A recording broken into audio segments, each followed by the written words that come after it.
In October of 2024, a single wire transfer for $459,000 was sent to the Harmony Creek Farmers Co-op Bank.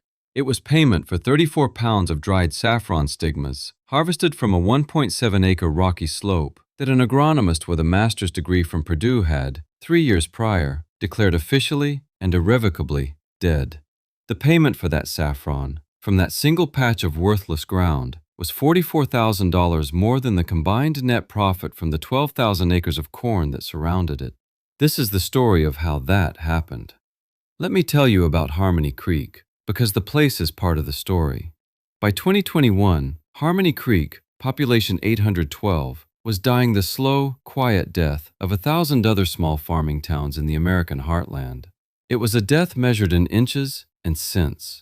The inches were the topsoil lost each year to wind and monoculture planting. The cents were the margin between the commodity price of a bushel of corn and the rising cost of the seed, fertilizer, and diesel required to produce it. For 3 generations, the farmers of Harmony Creek had been told that the solution to shrinking margins was volume. Get bigger or get out. They bought more land, bigger tractors, more sophisticated chemical inputs. They went deeper into debt to the same bank that held the mortgage on their houses and the same corporation that sold them their seed. The average farm debt in the county was $1.3 million. The average age of a farmer was 61. The young people left for Des Moines or Chicago, and they did not come back. The main street had a hardware store, a post office, and 7 empty storefronts. Into this slow-motion collapse walked Ben Carter in the spring of 2021. Ben Carter was 28 years old, had been an agronomist for 4 years, and was known for his unshakable confidence in data. He arrived in a clean Ford F-150 with a university logo on the door, armed with a 3-year, $75,000 federal grant to implement modern agricultural efficiency protocols in economically stressed rural communities. He was not a bad man. He was earnest, intelligent, and he genuinely believed he was there to help. His Bible was the soil sample report, and his gospel was the yield projection spreadsheet. He held his first town meeting in the Grange Hall on a Tuesday night. 54 farmers showed up, their faces etched with the same lines of worry and weather. Ben, in a crisp polo shirt, stood before them with a PowerPoint presentation. He spoke of nitrogen deficiencies, of phosphorus runoff, of new hybrid corn varieties like XR771 that promised a 12% increase in yield with a 15% increase in water and fertilizer uptake. He showed them charts, graphs, and satellite images of their own land, color-coded for soil health. Red was bad, yellow was mediocre, green was good. Most of the valley was a patchwork of yellow and red. The data is clear, he told them, his voice resonating with the certainty of a man who had never had to watch a hailstorm flatten a year's work in 7 minutes. We are leaving money on the table. With targeted nutrient application, GPS-guided variable rate planting, and a shift to the XR771 seed, we can increase the valley's average corn yield from 180 bushels per acre to a consistent 205. At current market prices, that represents an additional $550,000 in gross revenue for this community. The farmers listened. They were tired and they were scared, and the promise of a number like $550,000 sounded like rain after a long drought. They asked questions about the cost of the new seed, the compatibility with their existing equipment. Ben had answers for everything, all of them backed by data from university test plots hundreds of miles away. By the end of the meeting, a cautious optimism had settled in the room. He was the expert, the man with the plan. He would save them. The next day, Ben Carter began his individual farm consultations. His third stop was the Vance Farm, 98 acres at the end of a gravel road, owned by a woman named Alara Vance. Alara was 72 years old, had farmed this land for 55 years, and was known for 2 things: her refusal to take on debt and her habit of watching more than she spoke. She met him on her porch, wearing faded denim overalls and wiping her hands on a rag. She did not invite him inside.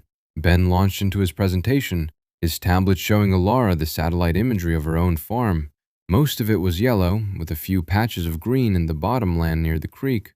But then he pointed to a 1.7-acre section on the south-facing hill behind her barn. On his map, it was a deep, angry red, a scar.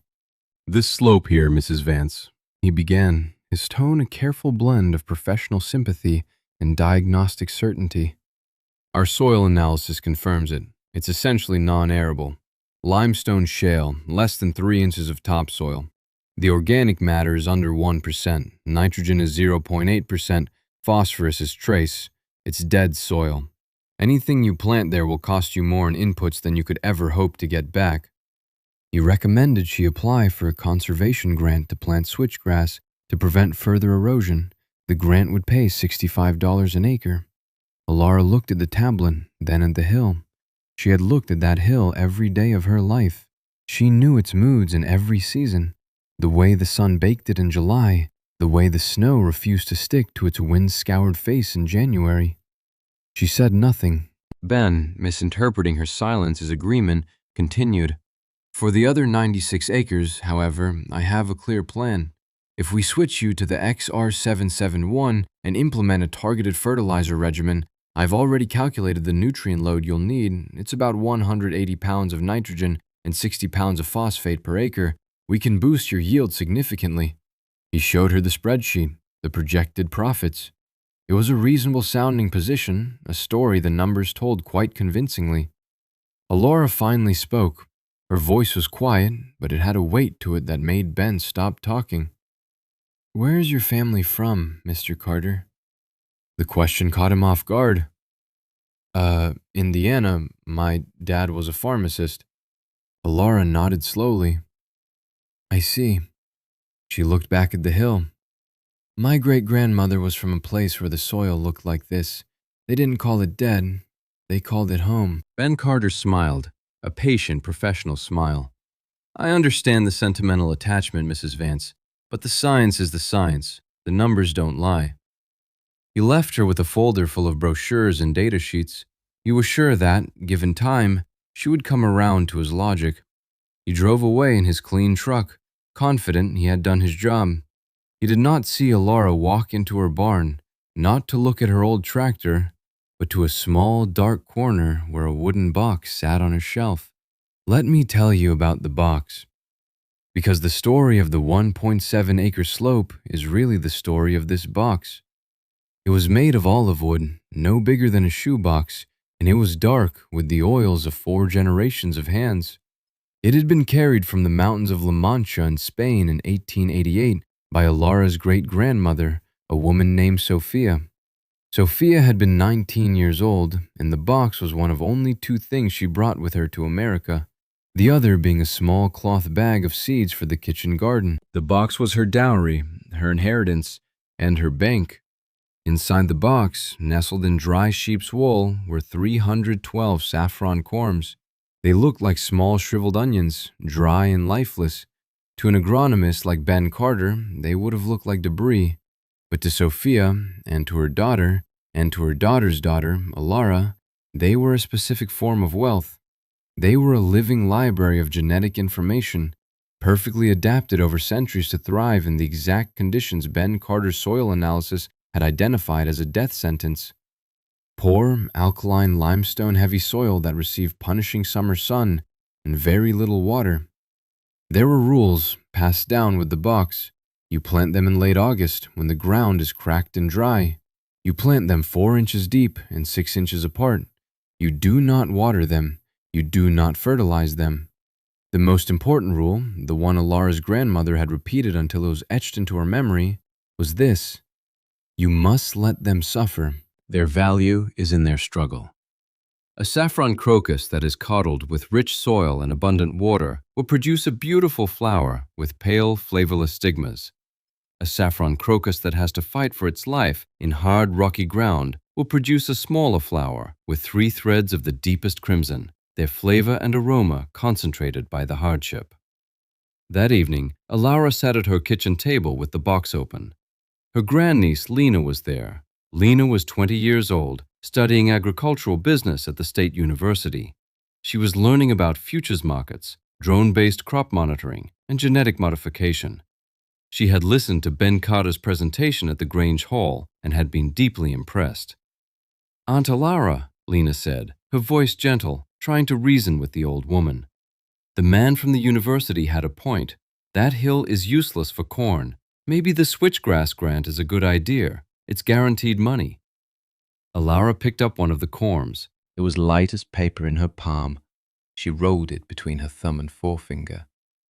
"This corm is older than this town," she said. "It knows this kind of ground." Lena sighed. "It's a nice story, Aunt Alara, but it's not a business plan. You can't pay the property taxes with a story." Ilara looked at her grandniece, a flicker of something, not anger, but a deep, sorrowful resolve in her eyes. "The property taxes are paid, Lena. They have been paid, in full, every year since 1923, because we don't borrow money to buy things we don't need, to grow a crop we can't afford." She closed the box.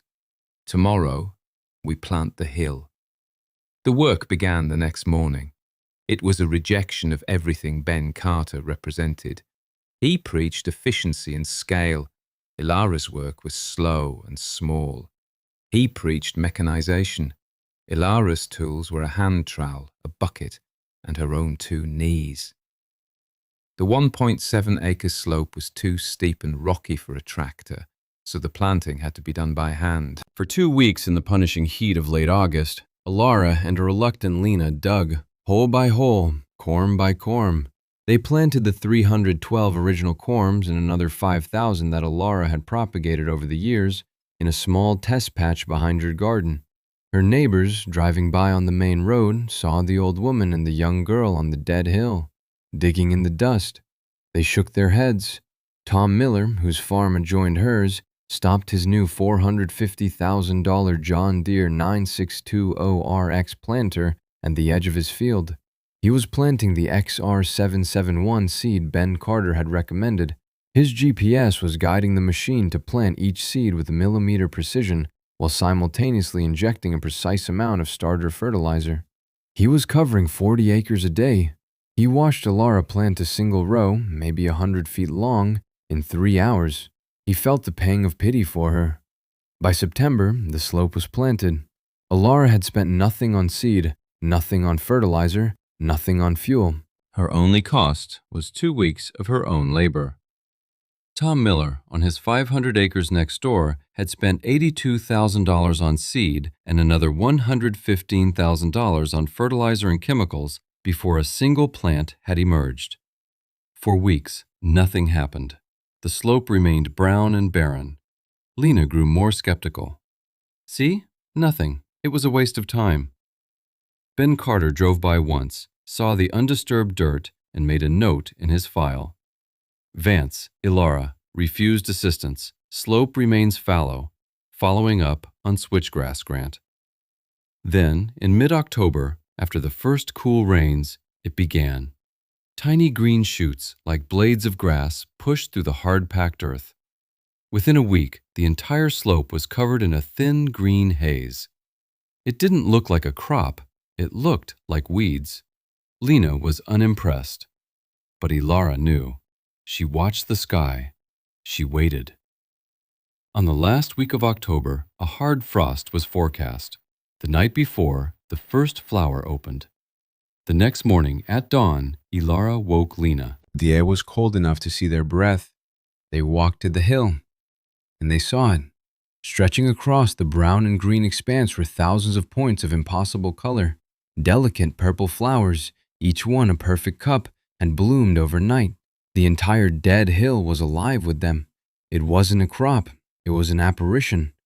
Lena just stood there, speechless. Now the real work began. Let me tell you about harvesting saffron. It is an exercise in madness, a task so labor-intensive it makes no economic sense in the modern world.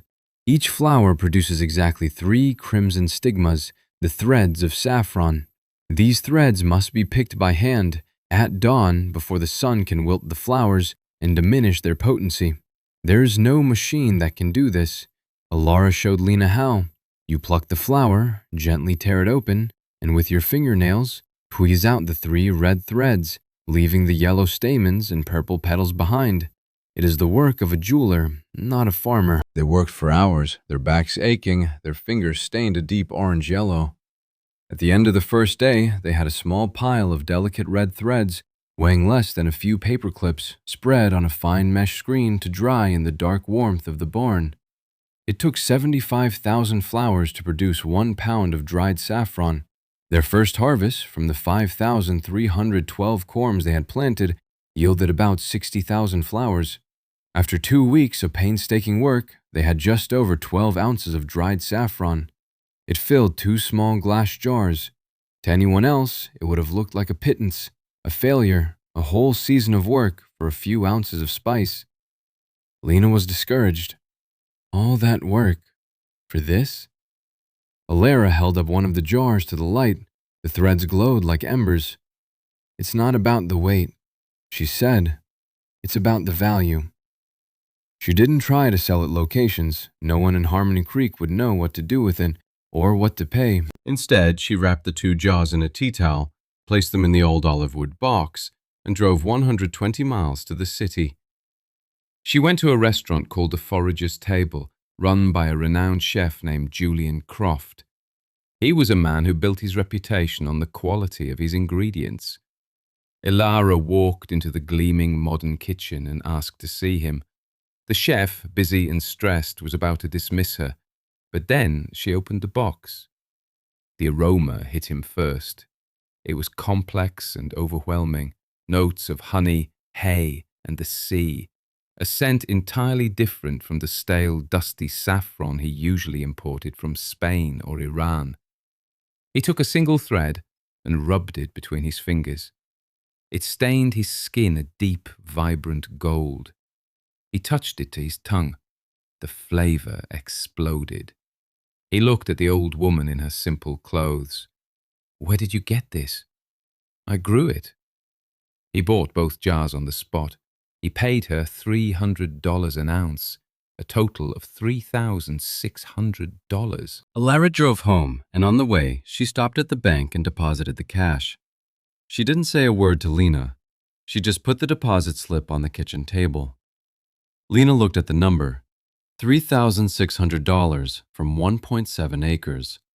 She did the math in her head. That was an equivalent of $2,117 per acre. That year, the best cornfields in the valley, after expenses, netted their owners about $190 per acre. Lena stopped talking about the switchgrass grant.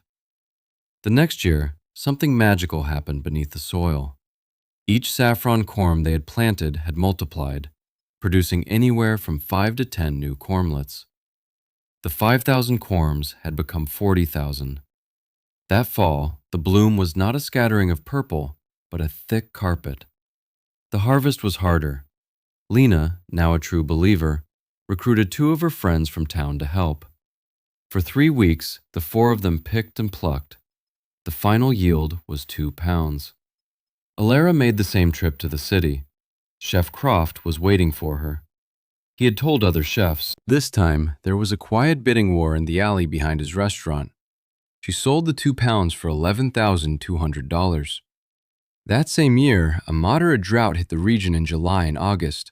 The corn, especially the thirsty XR771 hybrid Ben Carter had championed, suffered badly.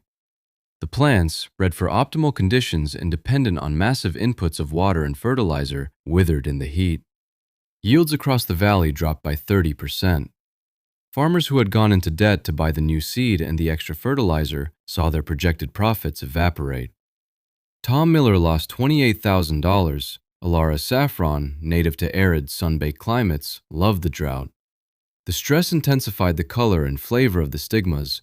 Her dead hill thrived, while the pampered, optimized fields around it failed. The irony was as sharp and clear as the October air.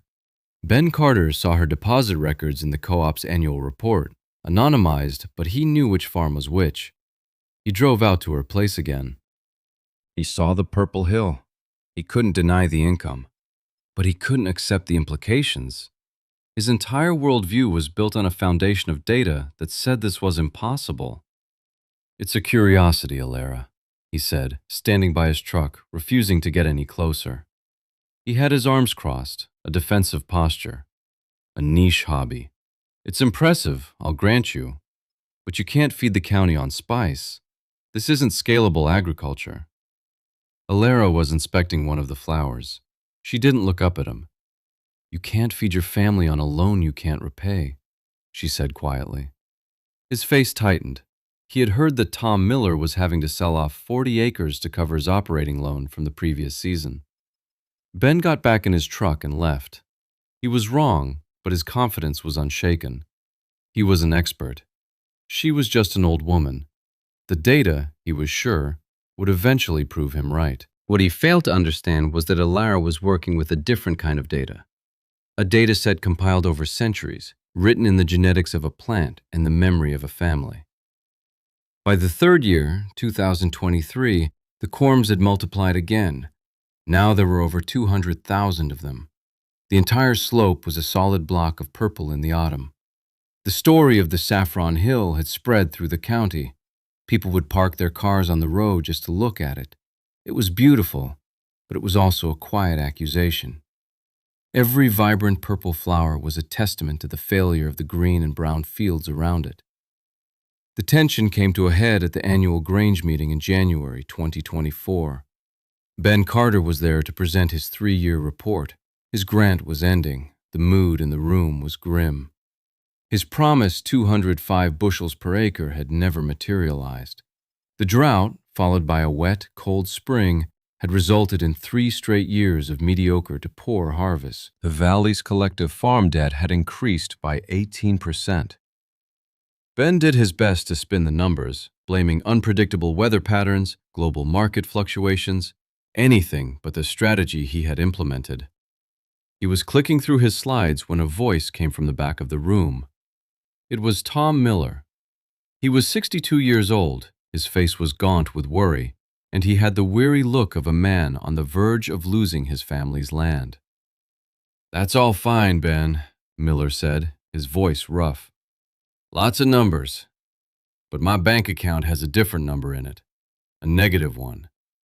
He paused, and then he turned and pointed a work-worn finger toward the back of the room, where Alara Vance sat silently.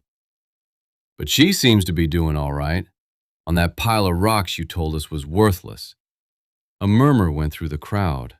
All eyes turned from Ben to Alara. Ben's face flushed. He was losing control of the room, his authority as the outside expert being challenged by local experience. He tried to reclaim it the only way he knew how, with data. He clicked to a new slide, a summary of the valley's output. "Let's be realistic," he said, his voice a little too loud. "The gross revenue from the top 5,000 acres of corn in this valley, even in a down year, was over $2 million last season. That's real agriculture. That's what keeps this town alive." He looked directly at Alara. "No disrespect, but a few pounds of spice isn't going to change that fundamental reality." The challenge was clear: his massive industrial, debt-fueled system versus her tiny, manual, self-sufficient model. The room was silent. Everyone looked at Alara, waiting. She was a quiet woman, not one for public speaking. She stood up slowly. She looked at Tom Miller, then at the other faces in the room, faces she had known her whole life. She didn't address Ben Carter directly. She spoke to her neighbors. "The hill my great-grandmother chose is happy," she said. "I think we should start asking our fields if they are happy." Then she sat down. The simplicity of the statement, its profound opposition to everything Ben Carter stood for, hung in the air. The confrontation was over. There was no formal bet, but the terms had been set. The next harvest, the harvest of 2024, would be the final accounting. That spring, while her neighbors were once again planting corn, Alara and Lena were doing something different. They were digging. The corms had multiplied so aggressively that the slope was becoming overcrowded. They spent a month carefully lifting, separating, and replanting tens of thousands of them, expanding the patch to the very edges of the 1.7 acres. They gave a small box of corms, the first to leave the farm in over a century, to Tom Miller. "Plant them on that rocky patch by your south fence," Alara told him. "Don't water them, don't fertilize them. Just let them be." He took the box without a word. The summer of 2024 was mild. The corn looked good. A sense of cautious hope returned to the valley. Then Carter's grant had ended, but his XR771 seed was now the standard. The farmers were on the treadmill, and they couldn't get off. In late October, the purple bloom on Alara's hill was staggering. It was a sea of color, so dense you couldn't see the ground beneath it. The harvest was no longer a family affair. Lena, using the business skills she was learning at university, organized a crew. She hired 10 people from town, teenagers saving for college, women looking for extra income. She paid them $20 an hour, more than they could make anywhere else. For almost a month, from dawn until noon, the crew worked the hill. It was a communal event. The sound of quiet chatter and laughter replaced the roar of combines. They harvested an estimated 2.5 million individual flowers. Inside the barn, a dozen drying screens were set up. The air was thick with the rich, intoxicating scent of saffron. The final weigh-in was a moment of quiet ceremony. Lena placed the last of the dried stigmas onto the digital scale. The final number glowed on the small screen, 34.2 pounds. This time, the buyers came to her. The reputation of Harmony Creek saffron had spread through the world of high-end cuisine. A consortium of specialty suppliers from New York and a spice broker from California both made appointments to visit the farm on the same day. The negotiation took place at the ancient wooden table in Alara's kitchen. 2 men in expensive suits sat uncomfortably on the worn chairs, a stark contrast to the simple room. Alara and Lena sat opposite them. The saffron was presented not in fancy packaging, but in large, simple glass jars. The olive wood box sat on the table between them, a silent witness. The men tasted the saffron. They smelled it. They examined its color. They knew, instantly, that it was among the finest in the world. The bidding started at $10,000 a pound. It went up from there. The men made their offers. Lena made her counter-offers. Alara said nothing, just watched. The final deal was struck with the New York consortium. They agreed to buy the entire lot. A contract was signed right there on the kitchen table. A month later, and the final Grange meeting of the year, the co-op treasurer read the annual financial summary. He went through the numbers for the corn harvest. It had been a good year, the best in 5. The 12,000 acres of corn in the valley had produced a gross revenue of $9.8 million. After accounting for the soaring costs of seed, fertilizer, fuel, and equipment financing, the combined net profit for all the farmers in the valley was $415,000. It was a razor-thin margin, but it was a profit. A quiet sigh of relief went through the room. They had survived another year. Then the treasurer cleared his throat. "Now, for new business. We have a new member in the co-op this year, the Vance Saffron Farm." He paused and looked over his glasses at the paper in his hand. Their total harvest was 34.2 pounds. Their total gross and net revenue for 2024 from 1.7 acres. He paused again, as if to make sure the number was real. The final signed purchase order was for $459,000. You could not have heard a pin drop. You could have heard a snowflake land on the roof of the Grange Hall. The number just hung there. $459,000 from one old woman, her grandniece, and a pile of rocks. More than all of them had made combined. Tom Miller, sitting in the front row, just slowly shook his head, a small, stunned smile on his face. No one looked at the empty chair where Ben Carter used to sit. His data had been right about the soil, it just hadn't been right about what that meant. The aftermath was quiet, but it was seismic. The following spring, 3 more farmers with steep, rocky slopes came to Alara. She did not sell them the corms. She gave them away, just as she had with Tom Miller.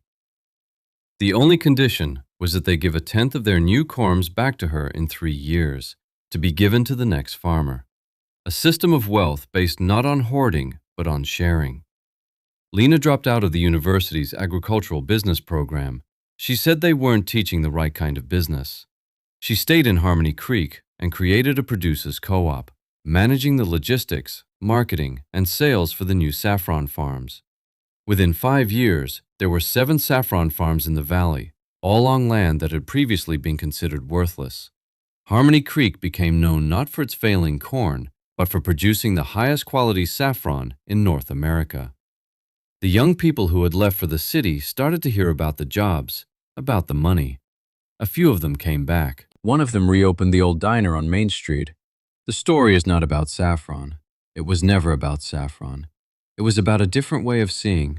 The confident outsider, the expert, looked at a patch of ground and saw a problem to be fixed, a set of deficiencies to be corrected with expensive external inputs. His goal was to force the land to do what he wanted it to do. The quiet expert, the inheritor of wisdom, looked at the same patch of ground and asked a different question. What does this land want to be? What is the one thing that will love these specific conditions? She did not try to fix the land. She found its perfect partner. The lesson from that 1.7-acre slope was not that diversity is nice, but that resilience is profitable. What is rigid breaks. What is uniform is fragile. The system of high-input monoculture was a beautiful, efficient machine, but it was brittle. It shattered under the slightest stress of drought or market fluctuation. The Lara system was slower, smaller, and built on patience. It bent with the weather. It thrived on hardship. The steepest, poorest, rockiest ground in the valley turned out to hold the most value. It was never dead. It was just waiting for someone who spoke its language.